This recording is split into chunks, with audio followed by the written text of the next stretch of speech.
Sir जय Hind brigadier Gajendra sir, जय हिंद, बहुत बहुत शुक्रिया समय देने के लिए। Thank you sir. जय हिंद राजेश, बहुत अच्छा लगता है आपके साथ किसी भी डिफेंस के टॉपिक पे बात करना, क्योंकि आपकी सोच एक अलग तरीके की सोच है और बड़े हार्ड हिटिंग सवाल आप पूछते हैं, जिसका जवाब देने में भी हमको अपने सारे जो नॉलेज है उसको एकत्रित करके जवाब देना पड़ता है। तो बहुत बहुत बधाई, आपके जो क्वेश्चन होते हैं बड़े इंट्रीग होते हैं और बहुत ही इंक्विजिटिवनेस वाले होते हैं। Thank thank you. You sir, lot of thanks sir. बस आप जैसे सीनियर से हर दिन मैं सीखता हूँ और बहुत कुछ सीखने को मिलता है। सर जम्मू कश्मीर में मिलिटेंसी बहुत एक्टिव हो गई है। पिछले अगर हम 15 से 20 दिन देखें, जब से नई हुकूमत आई है तब से हम देख रहे हैं कि लगातार मिलिटेंट अटैक हो रहे हैं। सेना को सफलता भी मिली है जम्मू कश्मीर में। अखनूर में 3 आतंकी मारे और हाल ही में 3 आतंकी और ढेर कर दिए, लेकिन उसके बाद भी मिलिटेंसी बहुत एक्टिव है। और ये कोई आज 80-90 के दशक से ऐसा चल रहा है। लेकिन एक चेंज, 2-3 चेंज मैं देख रहा हूँ। एक नहीं कहूँ, एक तो M4 राइफल जो कि अमेरिका की इन्फेंट्री जिसका इस्तेमाल करती है, वो जम्मू कश्मीर में अब लगातार आतंकियों के पास उसकी मौजूदगी बढ़ती जा रही है और कई M4 राइफल मिल चुकी हैं। तो मिलिटेंसी, M4 राइफल और अमेरिका, ये क्या चेन है सर, जिसको मैं आपसे समझना चाहूंगा। और दूसरा, जिस प्रकार से हमने पीर पंजाल में या डोडा में, किश्तवाड़ में, कठुआ में अटैक देखे और उसके बाद आतंकियों को वहां से गायब होते देखा, उसको अलग पहलू, अलग एंगल से समझना चाहूंगा कि क्या वाकई में वो वापस पाकिस्तान लौट के हैं या फिर वो इतने ट्रेंड हैं कि वो जंगल में ही 2-3-4 महीने तक सरवाइव कर पा रहे हैं। लेकिन सबसे पहले sir, M four rifle, militancy और अमेरिका, ये क्या कनेक्शन है सर? क्योंकि हाल ही में जम्मू कश्मीर में AK-47 नहीं, M4 राइफल आतंकियों से मिलना शुरू हो चुकी है।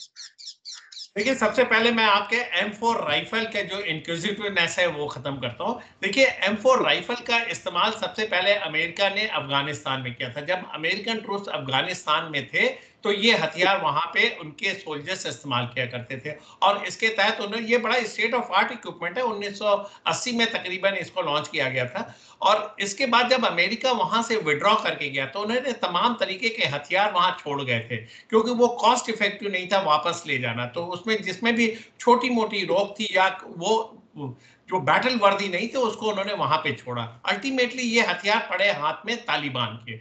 और आपको पता होगा तालिबान और टीटीपी का बहुत लंबा कनेक्शन था, तहरीके तालिबान और पाकिस्तान। जब ये दोनों गुट एक साथ आए तो तमाम तरीके के जो हथियार है वो एक्सचेंज हुए हैंड्स। तो इसके तहत वो टीटीपी के पास आए। और आज की डेट में जिस तरीके की आतंकवादी घटनाएं जेएनके में हो रही है, स्पेशली वैली में हो रही है, इसमें डायरेक्टली आईएसआई का हाथ है। और आईएसआई वो संस्था है जो पाकिस्तान आर्मी का एक अहम भाग है और वो तमाम तरीके की मिलिटेंसी को बढ़ावा देती है, ट्रेनिंग करती है, फंडिंग करती है, हथियार देती है। तो ये आईएसआई के रूट से हिंदुस्तान में के वैली में आया और किस तरीके से इन्फिल्ट्रेशन किया गया, कैसे हमारी जो एंटी टेररिस्ट या जो एंटी इन्फिल्ट्रेशन ग्रिड है उसको भेदा, ये इन्वेस्टिगेशन का मामला है। इसके बारे में डिफेंस फोर्सेस को सोचना पड़ेगा। तो M4 का जो राइफल का जो इंडक्शन हुआ ये इस रूट से आया हुआ है। इसमें डायरेक्टली 100% आईएसआई का हाथ है। और दूसरा ये एंगल देखना पड़ेगा कि अमेरिका देखिए कई तरीके की भाषा बोलता है टेररिज्म को लेके। जब वो अफगानिस्तान में था तो वो अलग तरीके की भाषा बोलता है, हमास के लिए अलग शब्दों का इस्तेमाल करता है, इस्लामिक मिलिशिया जो उसके लिए अलग भाषा बोलता है। तो एक हमेशा से हिंदुस्तान इसका पक्षधर रहा है कि एक इंटरनेशनल टेररिज्म की एक परिभाषा निर्धारित की जाए, जिसमें ना तो चाइना कोई वीटो लगा सके, ना पाकिस्तान का सहयोग, और सारे लोग इसके अगेंस्ट लड़े। लेकिन ये कंसेंसस बिल्कुल। बन नहीं पा रहा है, लिहाजा ये स्थिति आज की डेट में अनरिजॉल्व सी बनी हुई है राजेश जी। मैं एक पॉइंट और आपसे समझना चाहूंगा। दुनिया की 2 सुपर पावर होती थी, तीसरी तो अब चाइना खड़ा हो रहा है। लेकिन आतंकियों के पास दोनों सुपर पावर के हथियार। आतंकी मैक्सिमम AK-47 का इस्तेमाल करते हैं, वो रूस ने बनाई है। अब आतंकी अमेरिका की राइफल का इस्तेमाल कर रहे हैं। तो ये भी एक, इस पर भी विचार हो सकता है। और दुनिया को क्या इन दोनों देशों से पूछना नहीं चाहिए कि क्या इतना आसान है कि आपके हथियार आतंकियों के पास पहुंच रहे हैं? कुछ तो जिम्मेदारी इनकी होनी चाहिए ना सर, कुछ तो जवाबदेही होनी चाहिए। देखिए, जहां तक स्टेट का कंट्रोल है आर्म्स मैन्युफैक्चरिंग कंपनी का, उसके ऊपर इनका कंट्रोल कम है। आज की डेट में अमेरिका में आर्म्स मैन्युफैक्चरिंग कंपनी का बहुत बड़ा बोलबाला है। इसी तरीके से तमाम तरीके के हथियार जो नॉन स्टेट एक्टर्स को मिल रहे हैं वो इसी आर्म्स कंपनी द्वारा मिलते हैं। कभी अमेरिका मदद करता है, देखिए मिडिल ईस्ट में, और वो पैसे के तहत वो डिफरेंट डिफरेंट हाथों में चले जाते हैं। इसी तरह रशिया ने कहीं अपने हथियार बेचे, वो मिलिटेंटों के हाथ में पहुंच। तो होता है क्या, एक्चुअली पैसा बोलता है। पैसे से ये तमाम जो टेररिस्ट ऑर्गेनाइजेशन है ये स्मगलिंग के थ्रू इन हथियारों को खरीदते हैं और बड़े बड़े गैंग इसमें ऑपरेट करते हैं। आर्म्स मैन्युफैक्चरिंग कंपनी इस्तेमाल करती है और तमाम इसका आपको प्रॉफिट लेवल पता ही है कि 60 to 70 100% प्रॉफिट मार्जिन होता है। तो इस तरीके की जहां पैसे की बोल होगी, जहां पे नॉन स्टेट एक्टर के नाम पे हथियारों को एक हाथ से दूसरे हाथ में स्थानांतरित किया जाएगा तो नेचुरली उसका पिल्फरेज होगा। एक बहुत बड़ा सोर्स था। देखिए अमेरिका ने जितनी मदद की यूक्रेन की, उसके हथियार में वहां पे because of corruption different different hands में गया। तो इस तरीके से आतंकवादी जो हैं वो अपने हथियारों को प्रोक्योर करते हैं। अगर ईरान हमास को तमाम तरीके के हथियार देता है या हिजबुल्ला को देता है या हुतीस को देता है तो ये डिफरेंट हैंड में एक्सचेंज करता है। उनका कोई कमिटमेंट देश के लिए नहीं होता है, लिहाजा इस तरीके का प्रोलिफरेशन और स्मगलिंग हथियारों को होती है और अल्टीमेटली इस तरीके के टेररिस्ट ऑर्गेनाइजेशन के पास हथियार पहुंच जाते हैं। लिहाजा वर्ल्ड को एक मत होना पड़ेगा, लेकिन ऐसा संभव होता दिख नहीं रहा क्योंकि पैसा इन्वॉल्व है, कंपनीज इन्वॉल्व है, आर्म्स मैन्युफैक्चरिंग कंपनीज इन्वॉल्व है इस वजह से। बिल्कुल इसमें एक चीज है कि आपने बड़ी अहम कही सर कि दुनिया को एकमत होना पड़ेगा। जब तक दुनिया आतंक को लेकर एकमत नहीं होती है इसको खत्म नहीं किया जा सकता है। जब तक इनकी फाइनेंशियल पावर को खत्म नहीं किया जाता, जब तक हथियारों तक इनकी रीच को खत्म नहीं किया गया, तब तक ये आतंकी इसी प्रकार आगे बढ़ते रहेंगे।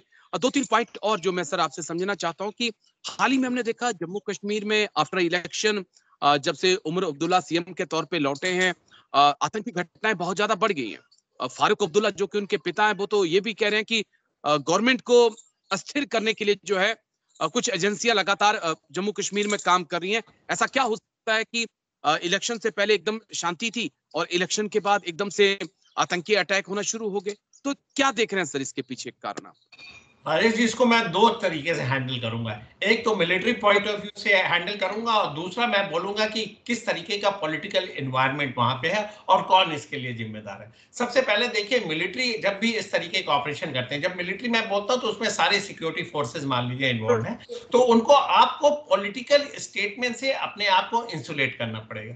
किसी भी तरीके से आप पॉलिटिकल बयानबाजी से अफेक्टेड ना हो, आप अपना प्रोफेशनल काम करें। आपका एंटी इन्फिल्ट्रेशन ग्रिड है, आपका इंटेलिजेंस सिस्टम है, हार्ड इंटेलिजेंस है, आप अपने ऑपरेशन जारी रखें। जिस तरीके का सर्वेलेंस था, जिस तरीके का विलेज डोमिनेशन था, जिस तरीके के आपके सोर्सेस थे, और जब यूनिटें बदलती हैं तो अपने सोर्स एक दूसरे को हैंडओवर करके जाएं जिससे कि आपका इलाके में डोमिनेंस बना रहे।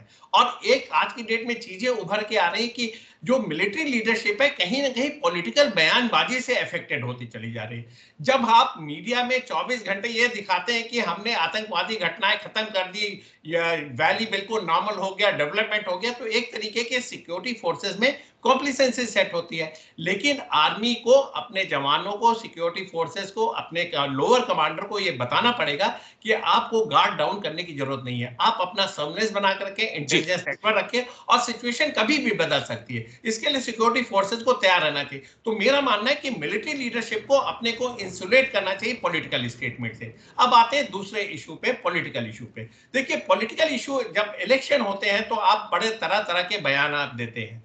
कहते हैं कि देखिए हमने वैली में डेवलपमेंट जारी किया, हमने वैली में यूथ को एम्प्लॉयमेंट दिया, तमाम तरीके के डेवलपमेंट हुए, और कहते हैं कि अपोजिशन या दूसरी पार्टी अगर सत्ता में आएगी तो लाल चौक में पाकिस्तान का झंडा फहरेगा, आतंकवाद की घटनाएं बढ़ेगी। इस तरीके के इंफ्लेमेटरी स्पीचेस जब आप देते हैं तो आम आदमी उससे नाखुश होता है। वो देखिए जख्मी है, 200 370 हटा, 35A हटा, तो एक तरीके के सेंटिमेंट तो जेएनके के हर्ट है। लेकिन जब आप साथ में ये बोलते हैं कि यहां पाकिस्तान का झंडा लहराया जाएगा तो आप इसके आग को और हवा देते हैं। तो आपको इस तरीके के स्टेटमेंट नहीं देने पड़ेंगे। और सिक्योरिटी फोर्सेस भी देखिए उसी समाज का हिस्सा है, वो भी अफेक्टेड होती है। तो एक तरीके का माइंडसेट वो हटाएं।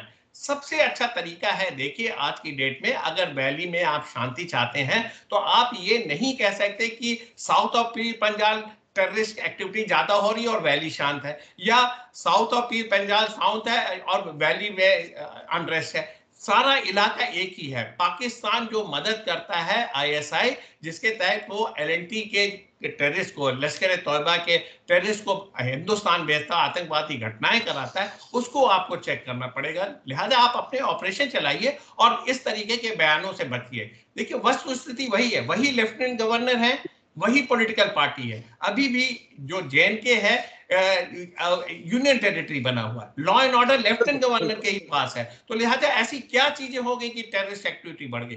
कहने का मतलब यह है कि आपके अंडरग्राउंड वर्कर या ओवरग्राउंड वर्कर एक्टिवेट हो गए, उनके पास हथियार थे, नहीं थे तो उनको बीफ अप किया गया, फॉरेन टेररिस्ट आए हैं, फंडिंग हुई है और एक एनवायरनमेंट क्रिएट किया गया है इस तरीके का जिससे कि प्रेजेंट गवर्नमेंट को डिस्क्रेडिट किया जाए। ऑपरेशन चल रहे, सारे ऑपरेशन सक्सेस हैं, लेकिन 14 अक्टूबर से लेके अब तक देखिए आपके 10 टेररिस्ट एक्टिविटीज हो गई, 12 जवान शहीद हुए।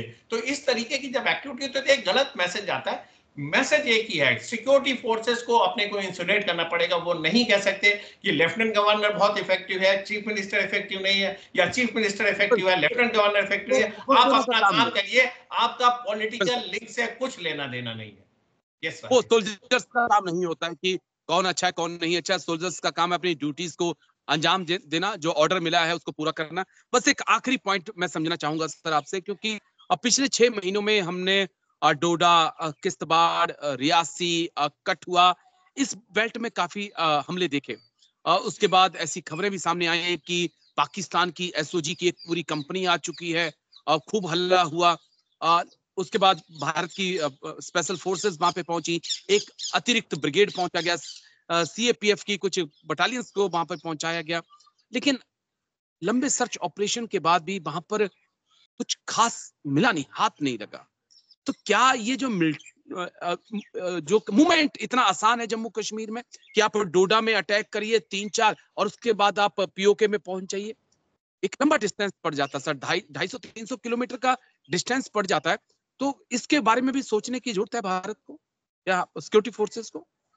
देखिए राजेश जी, एक चीज तो तय है कि जब इन्फिल्ट्रेशन होता है उसके कई सारे रूट हैं। आज की डेट में अगर आप ये मान रहे हैं कि सारा इन्फिल्ट्रेशन आपका जेएनके में साउथ ऑफ पीर पंजाल या नॉर्थ ऑफ पीर पंजाल हो रहा, तो ये गलत हो। वो किसी भी इलाके से आ सकते हैं और आपको तमाम बात है, आपको आईबी के पास भी आपको टनल्स मिली हैं, बीएसएफ की पेट्रोलिंग में आपको टनल मिले हैं जिससे लोग क्रॉस करके आ। इसी तरीके की व्यवस्था हो सकता है उन्होंने जेएनके में भी किया हो, साउथ ऑफ पीर पंजाल या वैली में भी किया हो। तो आपको इससे सिक्योरिटी फोर्सेस को बहुत विजिलेंट रहना होगा और साथ में इस तरीके का इन्फिल्ट्रेशन जो है टेररिस्ट का रोकना पड़ेगा, बिल्कुल सील करना पड़ेगा। इसके लिए मिलिट्री को अपने ऑपरेशन अपने तरीके से चलाने होंगे। उनको फ्री हैंड है, लेकिन किसी भी तरीके से आप सारे लोगों को साथ चलने में अपने मिलिट्री ऑपरेशन को ना भूल जाए, ये मेरा कहना है। यूनिफाइड कमांड की जब हम बात करते हैं तो आर्मी के कंट्रोल में सारे ऑपरेशन होने चाहिए। रिस्पॉन्सिबिलिटी या जवाबदेही उनकी चीफ मिनिस्टर या लेफ्टिनेंट गवर्नर या प्रेसिडेंट के प्रति हो सकती है, इसमें कोई डिनाई नहीं, लेकिन आप यूनिफाइड कमांड के कमांडर हैं, उसको आप उस तरीके से चलाइए। और जहां तक एक्सफिल्ट्रेशन का सवाल आपने पूछा कि आप टेररिस्ट एक्टिविटी बाद आप कैसे पाकिस्तान चले जाएंगे या अक्रॉस द बॉर्डर चले जाएंगे, ये संभव नहीं है।